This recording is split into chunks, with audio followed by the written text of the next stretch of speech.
கர்த்தருடைய பரிசுத்த நாமத்துக்கு ஸ்தோத்திரம் உண்டாவதாக. இருந்தவரும் இருக்கிறவரும் வரப்போகிறவருமாகிய நம் தேவனாகிய கர்த்தர் உங்களை ஆசீர்வதிப்பாராக. முக்கியமாக இந்த பதிவு கிறிஸ்தவர்களுக்காக நான் பேசுகிறேன். நமக்கு யார் தண்டனை கொடுப்பார்கள் என்று ஒரு கேள்வி நமக்குள்ளே எழும்புகிறது.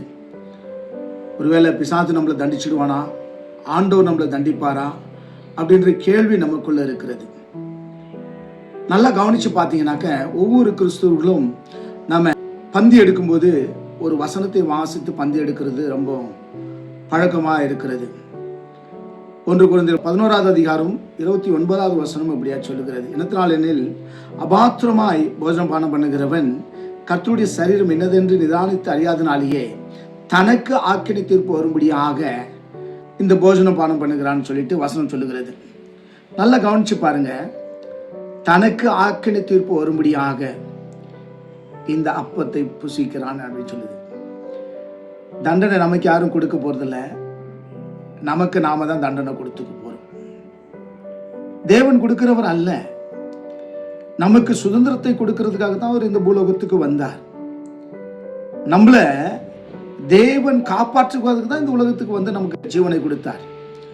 ஆனா அந்த அப்பத்தை புசித்து அந்த பாத்திரத்தில் நம்ம பானம் பண்ணுகிற பொழுது அபாத்திரமாய் நம்ம அந்த அப்பத்தையும் அந்த பாத்திரத்திலையும் நம்ம பானம் பண்ணக்கூடாது. இன்னைக்கு எல்லா கிறிஸ்தவர்களிடத்திலும் நிறைய குறைபாடுகள் உண்டு.